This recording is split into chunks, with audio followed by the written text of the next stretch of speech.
आज हम फसल उत्पादन में जीवाणु कल्चर के प्रयोग की विधि एवं इसके उपयोग में बर्ताव में लाई जाने वाली प्रमुख सावधानियां पढ़ेंगे। कल्चर का प्रयोग किस प्रकार से करेंगे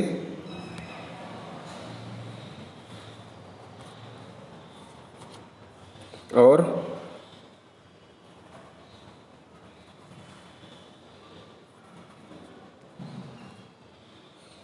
हम देखेंगे कि इसके उपयोग में बर्ताव में लाई जाने वाली प्रमुख सावधानियां कौन कौन सी हैं।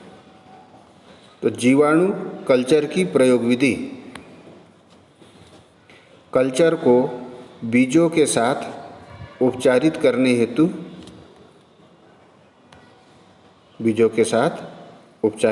हेतु एक से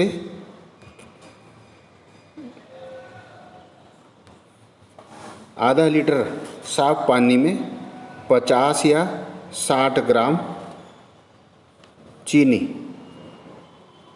या गुड़ का घोल भी उपयोग में लाया जा सकता है। आधे लीटर साफ पानी में 50 या 60 ग्राम चीनी या गुड़ घोलकर घोल को उबाल लें ताकि पानी में उपस्थित हानिकारक जीवाणु मर जाए। फिर घोल को ठंडा कर लेना चाहिए। इस ठंडे घोल में कल्चर के पैकेट को खोलकर डाल देना चाहिए और फिर गाढ़ी लई यानी पेस्ट तैयार कर लेनी चाहिए। इसके बाद एक साफ बर्तन में शुद्ध बीज की निश्चित 10 किलोग्राम, कितना बीज लेना है इतने घोल के लिए, 10 किलोग्राम मात्रा लेकर कल्चर को थोड़ा डालें और फिर साफ हाथों से मिलाएं। जब बीज अच्छी तरह मिल जाए तो साफ कपड़े पर सूखने के लिए छाया में फैला देते हैं। कहाँ फैलाना है इनको? छाया में फैला देते हैं। ध्यान रहे कि इस मिश्रण को धूप में कभी न सुखाएं। धूप में कभी नहीं सुखाना है क्योंकि धूप में सुखाने से जीवाणु मर जाते हैं, जिसे लगाने से कोई लाभ नहीं होता है। अगर धूप में हमने सुखा लिया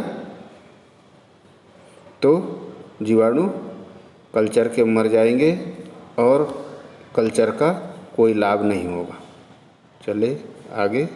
कल्चर के उपयोग में सावधानियाँ। उपयोग करते समय सावधानियों का उपयोग अगर नहीं किया तो कल्चर का कोई महत्व नहीं रहेगा। नंबर 1, फास्फेट की उपयुक्त मात्रा फसल में डालनी चाहिए। दूसरा, कल्चर को उपयोग से पूर्व 30 से 40 अंश सेल्सियस पर संरक्षित करें, अन्यथा उसकी सक्रियता में कमी आ जाती है। तीसरा, प्रत्येक दलहनी फसल हेतु, कौन सी फसल के लिए? दलहनी फसल हेतु उसी विशेष फसल से तैयार किए गए सक्रिय प्रजातियों से निर्मित कल्चर का उपयोग करना चाहिए। उसी विशेष फसल से तैयार किए गए सक्रिय प्रजातियों से निर्मित कल्चर का उपयोग करना चाहिए। अदलहनी फसलों में भी उपयुक्त कल्चर का उपयोग करें। चौथा, पौधों की सुरक्षा हेतु उपयोग की जाने वाली कीटाणुनाशक दवाइयों के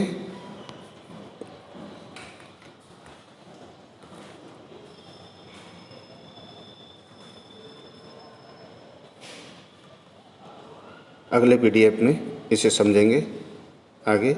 इस प्रकार से जैविक बायो फर्टिलाइज़र बाज़ार में आपने देखे होंगे। बायो फर्टिलाइज़र जिनका उपयोग किया जाता है।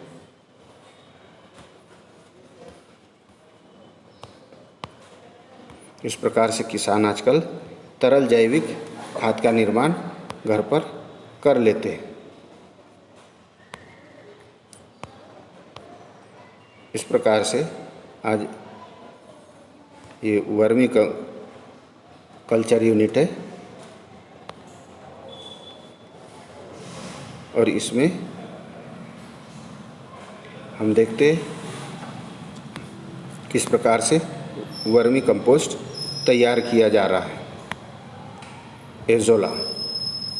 एजोला को तैयार किया जा रहा है।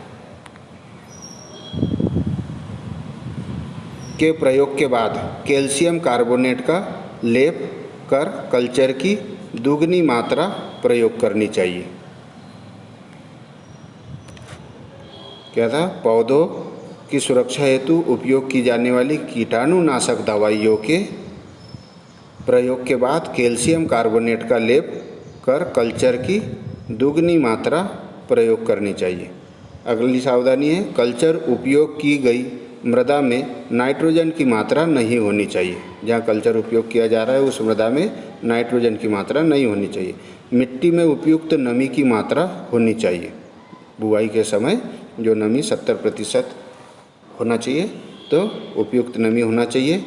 अगला, अम्लीय मृदाओं में दलहनी फसलों को बोने से पूर्व उस खेत में मिट्टी की जांच के सुझाव अनुसार चूने की मात्रा अवश्य मिला ले। मिट्टी की जांच कर लेवे और उसमें जैसा सुझाव दिया गया है वैसी चूने की मात्रा उपयोग में लावे। अगला चैप्टर चलते हैं। कोई 4 जैव उर्वरकों के नाम एवं 4 फास्फोरस युक्त उर्वरकों के नाम एवं उनमें उपस्थित तत्वों को भी लिखिए। 4 जैव उर्वरकों के नाम एवं 4 फास्फोरस उर्वरकों के नाम और उनमें उपस्थित तत्व लिखना। तो यहाँ दिया हुआ है जैव उर्वरक राइजोबियम जीवाणु नाइट्रोजन, नील हरित शैवाल इसमें नाइट्रोजन होता है, एजोला इसमें नाइट्रोजन होता है, फास्फोरस परिवर्तनीय फास्फोरस स्यूडोमोनास और स्परजिलस तथा बेबिलस, ये 3 प्रकार के फास्फोरसधारी जैविक पदार्थ है। नाइट्रोजन रखने वाले जैविक उर्वरक है राइजोबियम जीवाणु, नीलहरित शैवाल और एजोला नाइट्रोजन। अब फास्फोरस युक्त 4 उर्वरकों के नाम एवं फास्फोरस P2O5 की प्रतिशत मात्रा कितनी है इसमें। तो पहला सुपर फास्फेट में हम देखते हैं 3 प्रकार का सुपर फास्फेट आता है, सिंगल, डबल और ट्रिपल। तो सिंगल सुपर फास्फेट में एक राख वाला भी फास्फेट आता है जिसको राख फास्फेट बोलते हैं। तो राख फास्फेट में 25 से 35% फास्फोरस होता है। सिंगल सुपर फास्फेट में 16 से 16% फास्फोरस होता है।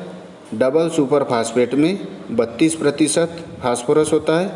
ट्रिपल सुपर फास्फेट में 48% सुपर फास्फेट होता है।